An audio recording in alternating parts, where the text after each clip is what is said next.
Blue ಆಗ್ಬಿಡ್ತಲ್ವ, sky blue ಥರ ಸ್ವಲ್ಪ okay ಅಲ್ವಾ? ಹಾಯ್, ಎಲ್ರಿಗೂ ನಮಸ್ಕಾರ ಫ್ರೆಂಡ್ಸ್. ಎಲ್ಲರೂ ಹೇಗಿದ್ದೀರಾ? ಎಲ್ಲರೂ ಚೆನ್ನಾಗಿದ್ದೀರಾ ಅಂತ ಭಾವಿಸ್ತೀನಿ. ನಾನು ಕೂಡ ತುಂಬ ಚೆನ್ನಾಗಿದ್ದೀನಿ. ಇದು ಬುಧವಾರದ ವ್ಲಾಗು. ನಾನು 4 ಗಂಟೆಗೆ ಎದ್ದಿದ್ದೆ. ಎದ್ದು ಸ್ನಾನ ಮಾಡಿ ಆಲ್ರೆಡಿ ಪೂಜೆ ಕೂಡ ಮಾಡಿ ಆಗಿದೆ. ಟೈಮ್ ಇವಾಗ 5:15 ತೋರಿಸ್ತಾ ಇದೆ. ಯಾಕೆ ಅಂತ ಅಂದರೆ ಇಷ್ಟು ಬೇಗ ಪೂಜೆ ಮಾಡಿರೋದು, ನನ್ನ ಮಗ ಶಬರಿಮಲೆಗೆ ಹೋಗಿದ್ದಾರಲ್ವ, ಅವರು ಮನೆಗೆ ಬರೋ ತನಕ ನಾವು ಇಷ್ಟು ಬೇಗನೆ ಪೂಜೆ ಮಾಡಬೇಕು. ಸೊ ಪ್ರತಿದಿನ ಹೀಗೇ ಇರುತ್ತೆ. ಅವ್ರು ಬರೋ ತನಕ ಬೇಗ ಎದ್ದು ಸ್ನಾನ ಮಾಡಿ ಪೂಜೆ ಮಾಡೋದಿರುತ್ತೆ. ಪ್ರತಿದಿನ ಹೂ ಚೇಂಜ್ ಮಾಡ್ತೀನಲ್ಲ, ಅದಕ್ಕೋಸ್ಕರ ಒಂದೊಂದೇ ಹೂವು ಇಟ್ಟಿದ್ದೀನಿ. ನೋಡಿ, ಈ ಕಲ್ಲಿದೆಯಲ್ಲ, ಇದು ಕರ್ಪೂ ಸ್ವಾಮಿ ಅಂತ ಹೇಳಿದೆ ಅಲ್ವ ನಾನು ಲಾಸ್ಟ್ ವ್ಲಾಗಲ್ಲಿ. ಆ ಕರ್ಪೂ ಸ್ವಾಮಿಗೂ ಕೂಡ ತೊಳೆದು ಕುಂಕುಮ ಇಟ್ಟು ರಂಗೋಲಿ ಹಾಕಿ ಪೂಜೆ ಮಾಡಿದ್ದೀನಿ. ಹಾಗೆ ಅಯ್ಯಪ್ಪ ಸ್ವಾಮಿಗೆ ಕರ್ಪೂರ ಅಂದರೆ ಇಷ್ಟ ಅಂತ ನಾನು ಲಾಸ್ಟ್ ವ್ಲಾಗಲ್ಲೇ ಹೇಳಿದೆ ಅಲ್ವ, ಹಾಗಾಗಿ ಕರ್ಪೂರನ ಜಾಸ್ತಿ ಬಳಸಿ ನಾವು ಪೂಜೆನ ಮಾಡಬೇಕಾಗತ್ತೆ. ನಾನು ಪೂಜೆ ಮುಗಿಸ್ದಾಗ ಇನ್ನೂ ಕತ್ತಲಿತ್ತು, ಬೆಳಕಾಗಿರಲಿಲ್ಲ. ಬಟ್ ತುಂಬ ಕಾಮಾಗಿ ಕೂಲಾಗಿತ್ತು. ಅದಕ್ಕೆ ಅದೊಂದು ವಿಡಿಯೋನ ಕ್ಯಾಪ್ಚರ್ ಮಾಡಿಕೊಂಡೆ. ಇವಾಗ ಬೆಳಗ್ಗೆ ಆಯಿತು. ಆ್ಯಂಡ್ ಇವತ್ತು ವ್ಯಾಲೆಂಟೈನ್ಸ್ ಡೇ ಅಲ್ವಾ. ಬಟ್ ನಾವು ವ್ಯಾಲೆಂಟೈನ್ಸ್ ಡೇ ಯಾವತ್ತೂ ಸೆಲೆಬ್ರೇಟ್ ಮಾಡಲ್ಲ. ಅಂದರೆ ಮೊದಲು ಮಾಡ್ತಾಯಿದ್ವಿ, ಇತ್ತೀಚೆಗೆ ಮಾಡ್ತಾಯಿಲ್ಲ. ಬಟ್ ನನ್ನ ಹಸ್ಬೆಂಡು ಒಂದು ಚಾಕ್ಲೇಟ್ ತಂದು ಕೊಟ್ಟರು. ಚಾಕ್ಲೇಟ್ ಅಂದರೆ ವ್ಯಾಲೆಂಟೈನ್ಸ್ ಡೇಗೆ ಅಂತಲೇ ಕೊಟ್ಟಿದ್ದಲ್ಲ. ಯಾಕಂದರೆ ನನಗೆ ಆವಾಗ ನನ್ನ ಹಸ್ಬೆಂಡ್ ಚಾಕ್ಲೇಟ್ ತಂದು ಕೊಡ್ತಿರ್ತಾರೆ. ನನಗೆ ತುಂಬ ಇಷ್ಟ ಚಾಕ್ಲೇಟ್ ಅಂದರೆ. ಯಾಕೆ ಅಂದರೆ ನನಗೆ ಏನಾದರೂ ಟೆನ್ಷನ್ ಆದಾಗ ಇಲ್ಲ ಸ್ಟ್ರೆಸ್ ಆದಾಗ ತುಂಬ ತಲೆನೋವು ಬಂದುಬಿಡುತ್ತೆ. ಆ ತಲೆನೋವು ಬಂದಾಗ ನನಗೆ ಚಾಕ್ಲೇಟ್ ತಿಂದರೆ ಆಟೋಮೆಟಿಕ್ಕಾಗಿ ಕಮ್ಮಿ ಆಗುತ್ತೆ. ನಾನು ಟ್ಯಾಬ್ಲೆಟ್ಸ್ ಎಲ್ಲ ತೊಗೊಳಕ್ಕೆ ಹೋಗಲ್ಲ. ನನಗೆ ಒಂಥರ ಸ್ಟ್ರೆಸ್ ಬಸ್ಟರ್ ಅಂತಲೇ ಹೇಳ್ಬೋದು ಚಾಕ್ಲೇಟ್ಸು. ಹಾಗಾಗಿ ಆವಾಗ ತಂದುಕೊಡ್ತಾರೆ. ಸೊ ಇವತ್ತು ತಂದುಕೊಟ್ರು. ಬಟ್ ಏನು ವಿಶ್ ಮಾಡಲಿಲ್ಲ, ಜಸ್ಟ್ ಹಾಗೆ ಕೊಟ್ಟರು. ಅವ್ರಿಗೆ ವ್ಯಾಲೆಂಟೈನ್ಸ್ ಡೇ ಎಲ್ಲ ಸೆಲೆಬ್ರೇಟ್ ಮಾಡೋದು ಇಷ್ಟ ಆಗಲ್ಲ. ಯಾಕೆ ಇಷ್ಟ ಆಗಲ್ಲ ಏನು ಅಂತ ನಾನು ವಿಡಿಯೋದಲ್ಲಿ ಹೇಳಿದ್ದೀನಿ. ಮುಂದೆ ವಿಡಿಯೋನ ಎಲ್ಲೂ ಸ್ಕಿಪ್ ಮಾಡಿದೆ, ಕಂಟಿನ್ಯೂಸ್ ಆಗಿ ನೋಡಿ, ಆವಾಗ ನಿಮಗೂ ಕೂಡ ಗೊತ್ತಾಗುತ್ತೆ. ಆ್ಯಂಡ್ ನನಗೆ ಸ್ಟ್ರೆಸ್ ಬಸ್ಟರು ಚಾಕ್ಲೇಟ್ ಅಲ್ವಾ. ನಿಮಗೆಲ್ಲ ಯಾವ ಥರ ಸ್ಟ್ರೆಸ್ ಆದಾಗ, ಟೆನ್ಷನ್ ಆದಾಗ, ತಲೆನೋವು ಬಂದಾಗ ಏನು ಮಾಡ್ತೀರಾ ಅಂತ ನನಗೆ ಕಮೆಂಟ್ ಮಾಡಿ. ಅಂದರೆ ಕೆಲವರು ಟೀ ಕುಡಿತಾರೆ, ಕಾಫಿ ಕುಡಿತಾರೆ, ಆ ಥರ ಇರುತ್ತಲ್ವ. ಸೊ ನಿಮಗೆಲ್ಲ ಯಾವ ಥರ ಅಂತ ಕಮೆಂಟ್ ಮಾಡಿ. ಆ್ಯಂಡ್ ಇವಾಗ ನಾನು ಬ್ರೇಕ್ಫಾಸ್ಟ್ ಮಾಡ್ತಾಯಿದ್ದೀನಿ. ಬ್ರೇಕ್ಫಾಸ್ಟು ಉಪ್ಪಿಟ್ಟು ರೆಡಿ ಮಾಡ್ತಾಯಿದ್ದೀನಿ. ಉಪ್ಪಿಟ್ಟು ಅಂದರೆ ನನಗೂ ಇಷ್ಟ, ಹಾಗೆ ನನ್ನ ಹಸ್ಬೆಂಡ್ಗೂ ಇಷ್ಟ, ತುಂಬಾ ಇಷ್ಟ. ನನಗಂತೂ ಬಿಸಿ ಬಿಸಿ ಉಪ್ಪಿಟ್ಟಿಗೆ ತುಪ್ಪ ಹಾಕ್ಕೊಂಡು ತಿನ್ನೋದಕ್ಕೆ ತುಂಬಾ ಇಷ್ಟ ಆಗುತ್ತೆ. ನಿಮಗೆಲ್ಲ ಏನಿಷ್ಟ ಉಪ್ಪಿಟ್ಟು ಜೊತೆ ತಿನ್ನೋದಕ್ಕೆ? ಕೆಲವ್ರಿಗೆಲ್ಲ ಉಪ್ಪಿನಕಾಯಿ ಇರಬೇಕು, ಕೆಲವ್ರಿಗೆ ಮೊಸರು ಇರಬೇಕು, ಕೆಲವ್ರಿಗೆ ತುಪ್ಪ, ಕೆಲವ್ರಿಗೆ ಚಟ್ನಿ ಪುಡಿ, ಈ ಥರ ಕೇಳ್ತಾರೆ. ನಿಮಗೆಲ್ಲ ಉಪ್ಪಿಟ್ಟು ಜೊತೆ ಏನು ತಿನ್ನೋಕ್ಕೆ ಇಷ್ಟ ಆಗುತ್ತೆ ಅಂತ ಕಮೆಂಟ್ ಮಾಡಿ. ನನಗೆ ನಾನು ಮಾಡೋ ಉಪ್ಪಿಟ್ಟು ಅಂದರೆ ತುಂಬ ಇಷ್ಟ. ಅದ್ರ ಜೊತೆಗೆ ನಮ್ಮ ಪಿ ಜಿಯಲ್ಲಿ ಮಾಡ್ತಾಯಿದ್ರು ಮೊದಲು ನಮ್ಮ ಪಿ ಜಿ ಅಕ್ಕ ಅವರು. ಆ ಉಪ್ಪಿಟ್ಟು ತುಂಬ ಚೆನ್ನಾಗಿರ್ತಿತ್ತು. ನನಗೆ ಉಪ್ಪಿಟ್ಟು ತುಂಬ ಗಟ್ಟಿಗೆ ಮತ್ತು ಉದುರಾಗಿದ್ದರೆ ಇಷ್ಟ ಆಗಲ್ಲ. ತೆಳುವಾಗಿರಬೇಕು ಉಪ್ಪಿಟ್ಟು, ಆವಾಗ ನನಗೆ ತುಂಬ ಇಷ್ಟ ಆಗುತ್ತೆ. ನಿಮಗೆಲ್ಲ ಯಾವ ಥರ ಇಷ್ಟ ಅಂತ ಕೂಡ ಕಮೆಂಟ್ ಮಾಡಿ ನನಗೆ. ಉಪ್ಪಿಟ್ಟೆಲ್ಲ ಮಾಡಾದಮೇಲೆ ಆಮೇಲೆ ಪಾಪುಗೆ ಸ್ನಾನ ಮಾಡಿಸೋಣ ಅಂದ್ಕೊಂಡು ಬಂದೆ. ಆ್ಯಂಡ್ ಪಾಪುಗೆ ಸ್ನಾನನ ಇವತ್ತು ನನ್ನ ಹಸ್ಬೆಂಡೇ ಮಾಡಿಸ್ಕೊಟ್ರು. ಅವ್ರು ಸ್ನಾನ ಮಾಡ್ತಿದ್ರಲ್ವ, ಸೊ ಮಾಡಿಸ್ಕೊಟ್ಬಿಟ್ರು. ಅವಳು ಸ್ನಾನ ಮಾಡಿಸ್ಕೊಂಡು ಕರ್ಕೊಂಡು ಬಂದಮೇಲೆ ಅವಳ ಕೆಲಸಗಳೇ ನನಗೆ ತುಂಬ ಹೊತ್ತು ಹಿಡಿಯುತ್ತೆ. ಅವಳಿಗೆ ಬಾಡಿ ಲೋಷನ್ ಹಚ್ಚೋದಿರ್ಬೋದು, ಕ್ರೀಮ್ ಹಚ್ಚಿ ಅವಳಿಗೆ ರೆಡಿ ಮಾಡಿ ಡ್ರೆಸ್ ಹಾಕಿ ಮತ್ತು ಫೀಡ್ ಮಾಡಿ ಮಲಗಿಸಿ ಅಷ್ಟೊತ್ತು ಕೆಲಸ ಆಗಿಬಿಡತ್ತೆ ನನಗೆ. ಆ್ಯಂಡ್ ಅದು ಅಲ್ಲದೆ ನನ್ನ ಮಗನ್ನ ತುಂಬ ಮಿಸ್ ಮಾಡ್ಕೊಳ್ತಾ ಇದ್ದೀನಿ ನಾನು. ತುಂಬ ಆಸೆಪಟ್ಟೆ ಕಳಿಸಿದ್ದೀನಿ. ಆದ್ರೂ ಮನೆಯಲ್ಲಿ ಓಡಾಡ್ಕೊಂಡಿರ್ತಿದ್ದ, ಯಾವಾಗಲೂ ಅಮ್ಮ ಅಮ್ಮ ಅಂತ ಹಿಂದೆ ಬರ್ತಿದ್ದ. ಮತ್ತು ಬೆಳಗ್ಗೆ ಸ್ಕೂಲಿಗೆ ಕಳಿಸ್ತಿದ್ವಲ್ಲ, ಆ ಟೈಮಿಂಗ್ಸಲ್ಲಂತೂ ತುಂಬ ನೆನಪಾಗ್ತಾನೆ. ಅವ್ನ ಲಂಚ್ ಬಾಕ್ಸ್ ರೆಡಿ ಮಾಡ್ತಿದ್ದಿರ್ಬೋದು, ಮತ್ತು ಏನದು ಅವ್ನಿಗೆ ಯೂನಿಫಾರ್ಮ್ ಹಾಕಿ ಅವ್ನು ರೆಡಿ ಮಾಡಿ, ಮತ್ತು ವ್ಯಾನು ಹೋಗ್ತಿತ್ತು ಇಲ್ಲಿ, ಅಂದರೆ ಅವ್ರ ಸ್ಕೂಲ್ಗೆ ಬೇರೆ ವ್ಯಾನ್ ಹೋಗುತ್ತಲ್ವ, ಅದಿರ್ಬೋದು. ನನಗೆ ತುಂಬ ನೆನಪಾಗ್ತಿತ್ತು. ಮತ್ತು ಕರೆಕ್ಟಾಗಿ 3:30-4 ಗಂಟೆಗೆ ಬರ್ತಿದ್ದ. ಆ ಟೈಮಲ್ಲಿ ಅವ್ನು ಸ್ಕೂಲ್ ವ್ಯಾನು ಬರುತ್ತಲ್ಲ, ಅವ್ನು ವ್ಯಾನಲ್ಲಿ ಬರ್ತಾನಲ್ಲ ಮಧ್ಯಾಹ್ನ ಟೈಮು, ಆವಾಗಲೂ ಅಷ್ಟೇ ನೆನಪಾಗ್ತಿತ್ತು. ಬಟ್ ನನಗೆ ತುಂಬ ಇಷ್ಟಪಟ್ಟು ಕಳಿಸಿರೋದಲ್ವಾ, ಬೇಜಾರು ಮಾಡ್ಕೋಬಾರ್ದು ಅಂತಿದ್ದೆ. ಆ್ಯಂಡ್ ನಾವು ಸಿಕ್ಕಾಬಿಟ್ಟೆ ಹೆದ್ರ್ಕೊಂಡ್ಬಿಟ್ಟಿದ್ದೆ, ಎಲ್ಲಿ ಹಠ ಮಾಡ್ತಾನೋ, ಅಳ್ತಾನೋ, ಅಮ್ಮ ಬೇಕು ಅಪ್ಪ ಬೇಕು ಅಂತಾನೆ ಅಂತ. ಬಟ್ ನಿಜ ಹೇಳ್ತಿದ್ದೀನಿ, ನನ್ನ ಮೈದನ ಹೇಳ್ತಿದ್ರು ಆ ಥರ ಏನೂ ಕೇಳಲಿಲ್ವಂತೆ, ಒಂದು ಸ್ವಲ್ಪ ಕೂಡ ಹಠ ಮಾಡಲಿಲ್ವಂತೆ, ಚೆನ್ನಾಗಿ ಆರಾಮಾಗಿದ್ದಂತೆ ಹಂಗಂತ ಹೇಳ್ತಾಯಿದ್ರು. ಫೋನಲ್ಲಿ ಮಾತಾಡ್ತಿದ್ದ. ಅದೊಂಥರ ಖುಷಿ ಆಗ್ತಿತ್ತು. ಅದಾದಮೇಲೆ ಈಗ ಪಾಪಗೆ ರೆಡಿ ಮಾಡಿದ್ದಾಯಿತು. ಆ್ಯಂಡ್ ಇವತ್ತು ಸ್ವಲ್ಪ ಹೊರಗಡೆ ಹೋಗ್ಬಿಟ್ಟು ಬರೋಣ ಅಂತ ಅಂದ್ಕೊಂಡಿದ್ದೀನಿ.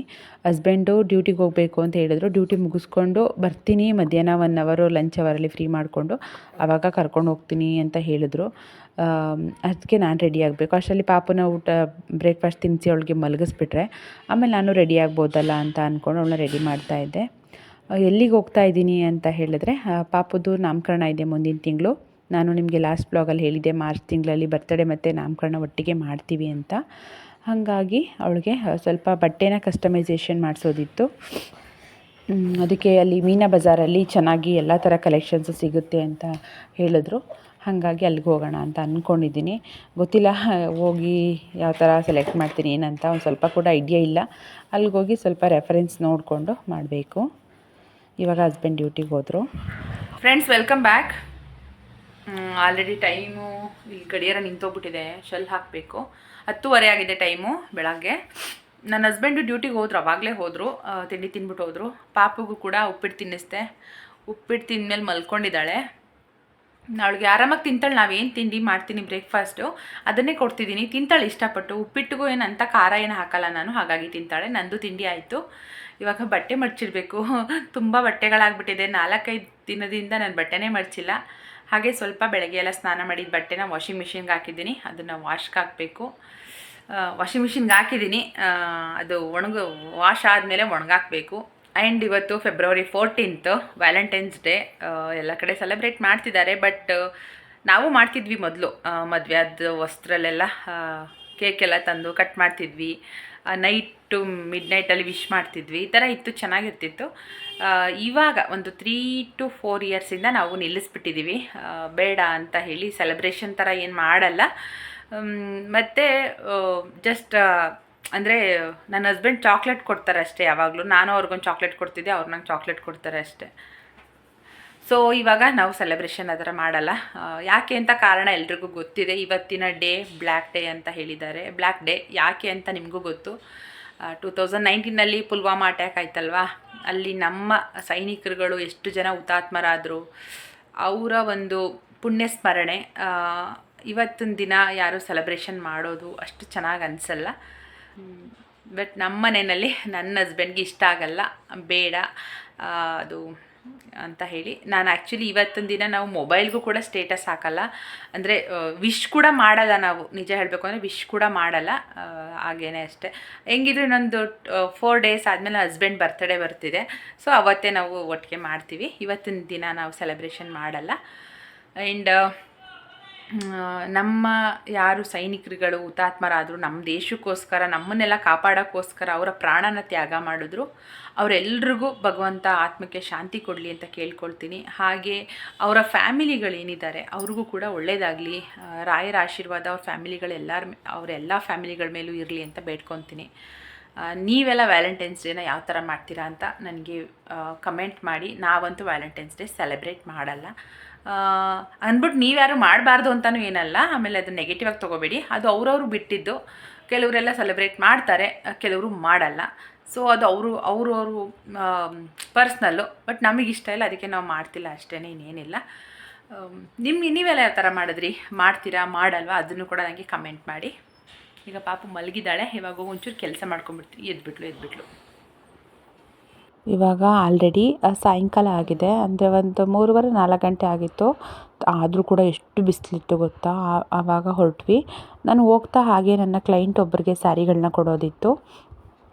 ಹಾಗೆ ಅವ್ರಿಗೆ ಸ್ಯಾರಿಗಳನ್ನ ಕೊಟ್ಬಿಟ್ಟು ಹಾಗೆ ಹೋಗೋಣ ನಾವು ಅಂದ್ಕೊಂಡೆ. ಬಟ್ ಅದು ಮಾಮೂಲಿ ಗೊತ್ತಲ್ಲ, ಸ್ಯಾರಿಗಳನ್ನ ನಾನು ಕೌಂಟ್ ಮಾಡಿ ಅದನ್ನು ವೀಡಿಯೋ ಮಾಡಿಕೊಂಡು ಬ್ಯಾಗ್ಗೆ ಹಾಕ್ತಾಯಿದ್ದೀನಿ. ಇವಾಗ ಅವ್ರಿಗೆ ಅಲ್ಲೇ ಹೋಗ್ತಾ ಆನ್ ದ ವೇ ಸಿಗ್ತಾರೆ. ಅಲ್ಲೇ ಹೋಗಿ ಕೊಟ್ಬಿಟ್ಟು ಹೋಗೋಣ ಅಂದ್ಕೊಂಡು ಹೊರಟಿದ್ವಿ. ಸಿಟಿಗೆ ಹೋಗ್ತಾ ಇದ್ದೀವಿ.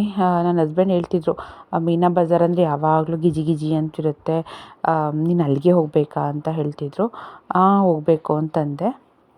ಹಾಗೆ ಆನ್ ದ ವೇ ಹೋಗೋಕ್ಕಿಂತ ಮುಂಚೆ ಅಲ್ಲಿಗೆ ನನ್ನ ಹಸ್ಬೆಂಡ್ ಏನೋ ಕೆಲಸ ಇದೆ ಅಂತೇಳಿ ಸ್ವಲ್ಪ ಅಲ್ಲೇ ಬೈಕ್ ನಿಲ್ಲಿಸಿದ್ರು. ನಾನು ಆವಾಗೆಲ್ಲ ಒಂದು ಬ್ಯಾಂಗಲ್ ಸ್ಟೋರಿಗೆ ಬಂದೆ. ನೋಡೋಣ ಬಟ್ಟೆಗೆ ಮ್ಯಾಚ್ ಆಗೋ ಥರ ಬ್ಯಾಂಗಲ್ಸ್ ಎಲ್ಲ ಸೆಟ್ ಮಾಡಿ ಕೊಡ್ತಾರೆ, ವಿಚಾರಿಸ್ಕೊಂಬಿಡೋಣ ಅಂತ. ಇಲ್ಲಿ ಎಲ್ಲ ಥರ ಬ್ಯಾಂಗಲ್ಸ್ ಇತ್ತು, ತುಂಬ ಚೆನ್ನಾಗಿತ್ತು. ಸೆಟ್ ಮಾಡಿ ಕೊಡ್ತೀವಿ, ಸ್ಯಾರಿ ತಂದು ಕೊಟ್ಟರೆ ಮತ್ತು ಮಗು ಡ್ರೆಸ್ ತಂದು ಕೊಟ್ಟರೆ ಬೇಕಾದ್ರೆ ಕಸ್ಟಮೈಸ್ ಮಾಡಿಸ್ಕೊಡ್ತೀವಿ ಅಂತ ಹೇಳಿದರು. ಹಾಗೆ ನನ್ನ ಮಗಳಿಗೆ ಕಪ್ಪು ಬಳೆ ಆಲ್ರೆಡಿ ಎಲ್ಲ ಒಡೆದೋಗ್ಬಿಟ್ಟಿದ್ವು, ಇನ್ನೊಂದು 2 ಇದ್ವು. ಕಪ್ಪು ಬಳೆ ತೊಗೊಳಕ್ಕೆ ಅಂತ ನೋಡಿದೆ, ಬಟ್ ಕಪ್ಪು ಬಳೆ ಸೈಜ್ ಸಿಗಲಿಲ್ಲ. ಅಲ್ಲಿಂದ ಹಸ್ಬೆಂಡ್ಗೆ ಮಾಮೂಲಿ ಆಫೀಸ್ ಕೆಲಸ ಇತ್ತಲ್ಲ, ಹಂಗಾಗಿ KSRTC ಬಸ್ ಸ್ಟ್ಯಾಂಡಿಗೆ ಬಂದ್ವಿ, ಅಂದರೆ ಸಬರ್ಬನ್ ಬಸ್ ಸ್ಟ್ಯಾಂಡಿಗೆ ಬಂದ್ವಿ. ಅಲ್ಲಿ ಅವ್ರೇನೋ ಕೆಲಸ ಇತ್ತು ಅಂತ ಹೋಗಿದ್ರು, ನಾವು ಹೊರಗಡೆ ವೆಯ್ಟ್ ಮಾಡ್ತಾಯಿದ್ದೆ. ಅದು ಮುಗಿಸ್ಕೊಂಡು ಬಂದಮೇಲೆ ಆಲ್ರೆಡಿ ಸಾಯಂಕಾಲನೇ ಆಗೋಯಿತು. ಅದೆಲ್ಲ ಅವ್ರ ಕೆಲಸಗಳೇ ಜಾಸ್ತಿ ಇದ್ದಿದ್ದು. ಅವ್ರ ಕೆಲಸ ಮುಗಿಸಿ ಬರೋ ಅಷ್ಟ್ರಲ್ಲಿ ಸಂಜೆ ಆಗೋಯಿತು. ಫೈನಲಿ ಬಂದ್ವಿ ಮೀನಾ ಬಜಾರ್ HKGN ಫ್ಯಾಷನ್ನಿಗೆ ಬಂದ್ವಿ. ಇಲ್ಲಿ ಸೆಲೆಕ್ಟ್ ಮಾಡ್ತಾ ಇದ್ದೀವಿ ಕಲರ್ ಕಾಂಬಿನೇಷನ್ಸ್. ಅಂದರೆ ನಾನು ಸ್ಯಾರಿಗಳು ಫೋಟೋ, ಅಂದರೆ ನಾನೇ ಈಗ ಸ್ಯಾರಿ ಬಿಸ್ನೆಸ್ ಮಾಡ್ತಿರೋದ್ರಿಂದ ನನಗೆ ಯಾವ ಸ್ಯಾರಿ ತೊಗೋಬೇಕು ಅಂತ ಅನಿಸಿದೆಯಲ್ವ, ಅದ್ರದ್ದು ಫೋಟೋ ಇಟ್ಕೊಂಡು ನಾನು ನೋಡ್ತಾ ಇದ್ದೆ. 2 ಸ್ಯಾರಿ ಇಟ್ಕೊಂಡಿದ್ದೆ ನಾನು. ಆ್ಯಕ್ಚುಲಿ 2 ತೊಗೊಳೋದು ನಾನು. 2 ತೊಗೊಳ್ಳೋಣ ಅಂತ ಅಂದ್ಕೊಂಡಿದ್ದೀನಿ, ಗೊತ್ತಿಲ್ಲ ಏನು ಮಾಡ್ತೀನಿ ಅಂತ. ಅದಕ್ಕೆ ಮ್ಯಾಚ್ ಆಗೋ ಥರ ಫ್ಯಾಬ್ರಿಕ್ನ ಚೆಕ್ ಮಾಡ್ತಾಯಿದ್ದೆ. ನಾವು ಕೆಲವೊಂದು ಪರ್ಫೆಕ್ಟಾಗಿ ಸಿಗ್ತಿದ್ರೆ ಬಾರ್ಡರ್ ಸಿಗ್ತಿರಲಿಲ್ಲ, ಬಾರ್ಡರ್ ಸಿಕ್ಕರೆ ಸ್ಯಾರಿ ಮ್ಯಾಚ್ ಆಗೋ ಥರ ಫ್ಯಾಬ್ರಿಕ್ ಸಿಗ್ತಿರಲಿಲ್ಲ. ಸೊ ಫೈನಲಿ ಎಲ್ಲೋ ಒಂದು ಸುಮಾರು ಅಂಗಡಿಗಳು ಹುಡ್ಕಾಡ್ಬಿಟ್ಟೆ.